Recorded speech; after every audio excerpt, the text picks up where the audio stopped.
السلام عليكم ورحمة الله وبركاته. اللهم صل وسلم وبارك على سيدنا محمد عليه أفضل الصلاة والسلام.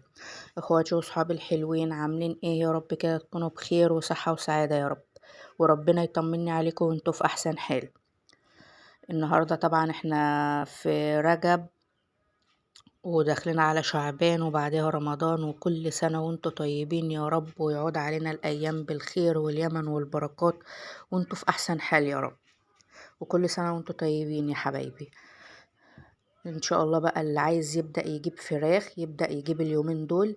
الجو حلو قوي قوي قوي ودافي، احسن من الشهر اللي فات. بجد الشهر اللي فات كان صعب صعب صعب، فالحمد لله انه مر على خير. واللي عايز بقى يبدأ يجيب، علشان بقى احنا داخلين على رمضان بقى، وكل سنة وانتوا طيبين. اللي عايز يجيب بقى فراخ بلدي يجيب، اللي عايز يجيب ساسو، بسم الله ما شاء الله الفراخ زي الفل اهي. دي الفراخ البلدي اهي ما شاء الله. واللي عايز بقى يجيب ابيض، الابيض بقى بيبقى قبل رمضان ب45 يوم، عشان ناس كتير سألتني احنا هنجيب لرمضان امتى. ان شاء الله بإذن الله قبل رمضان ب45 يوم نبدأ نجيب. ما شاء الله يا رب، اللهم بارك. الفراخ معايا زي الفل اهي ما شاء الله. اهم حاجة يا جماعة، بنخش عند الفراخ بتاعتنا بنبص عليها بنشوف الاسهالات، لو في اسهالات لو عملنا خلطات مش هتجيب معاهم اي فايدة ولا اي نتيجة. اهم حاجة نعالج الاسهالات الاول، وبعد كده نعمل الخلطات والوصفات اللي احنا عايزينها عشان تجيب نتيجة مع الفرخ. لكن طول ما الفرخ عنده اسهال، لو عملنا خلطات ملهاش اول من اخر مش هيجيب معاهم نتيجة. لازم نعالج الاول. النهارده بقى قلت اعمل لهم ايه، انا هحط لهم العلف كده معلوش اي حاجه زي ما انتم ما شايفين كده.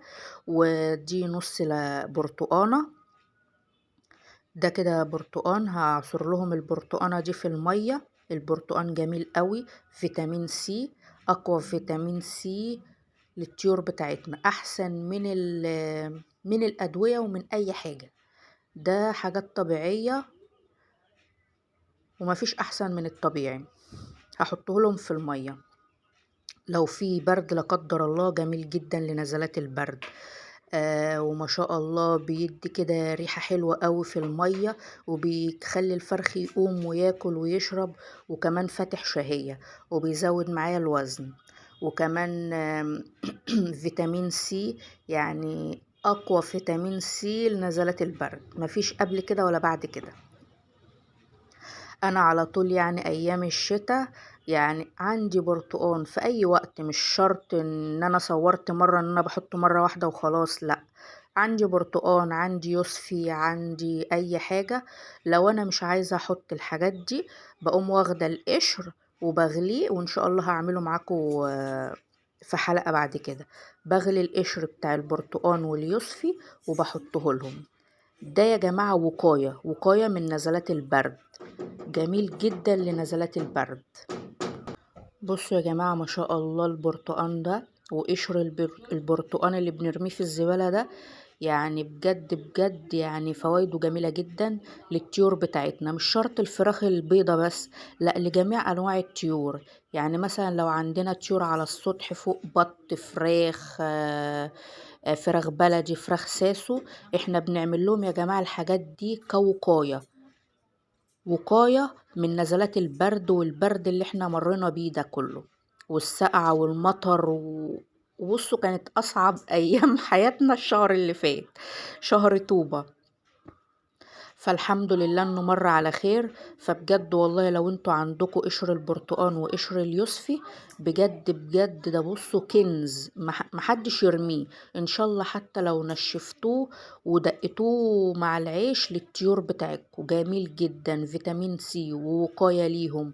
وكمان بيزود وزن الطيور حلوة قوي، واقوى فيتامين سي لجميع انواع الطيور يا جماعة. وقاية بقى من نزلات البرد والكلام ده كله، ومطهر معوي طبيعي ليهم، وبينظف معدتهم من اي حاجة. وطبعا النزلات البرد بنستخدم لها ايه؟ بنستخدم لها فيتامين سي. احنا بقى بنحط لهم فيتامين سي طبيعي في البيت بتاعنا. واحنا طبعا بنعمل لهم وقاية علشان خاطر الايام يعني مش مستقرة، مرة يوم سقعة، مرة يوم دفا، مرة يوم مطر، مرة يوم هوا، مرة يوم عاصفة ترابية. فاحنا لازم نعمل للطيور بتاعتنا كوقاية.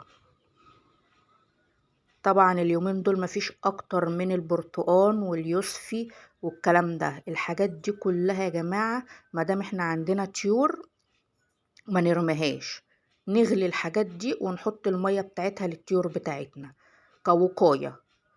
الفراخ البلدي ما تتعبش، الطيور بتاعتنا ما تتعبش، البط ما يتعبش، والفراخ بسم الله ما شاء الله تبقى نشيطة معانا. وزي ما انتم ما شايفين كده بسم الله ما شاء الله. وبصوا الحاجات دي لما بنحطها ليهم في المية بتخلي ريحة المية حلوة، وبتخلي الفرخ يقوم ويشرب وياكل معانا. وانتوا عارفين طبعا ريحة اليوسفي وريحة البرتقال ما شاء الله فاتح شهية من الدرجة الأولى، وبتزود كمان معانا وزن الطيور. بصوا دي نص برتقانة، انا هعصرها وخلاص، هعصرها بس عشان انا بمسك التليفون بايد وبعمل بايد فما بعرفش. انا هعصرها، اديني عصرتها قدامكم اهي. ما اقولكمش بقى على الريحه، انتوا عارفين ريحه البرتقان البلدي، ده برتقان بلدي يا جماعه، ريحته فظيعه، جميل جدا، انا بحب ريحته قوي ما شاء الله. عصرت نص الليمونه اهو، بس لو في بذر ولا حاجه بنشيلها عشان ما يسدش الخرم بتاع السقايه، الفتحه اللي هي بتبقى في الجنب دي بنشيل البذر او اي حاجه. وهملى السقاية مية وهحطها لهم، جميل جدا، اقوى فيتامين سي بنعمله للطيور بتاعتنا. وجربوا واعملوا الحاجات دي، وقشر اليوسفي والبرتقان كل ده فوائده حلوة جدا للطيور بتاعتنا يا جماعة.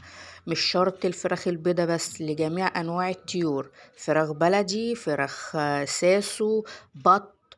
يعني بصوا كنز غذائي عندكم في البيت محدش يرميه. وياريت الفيديو يعجبكم، والسلام عليكم ورحمة الله وبركاته.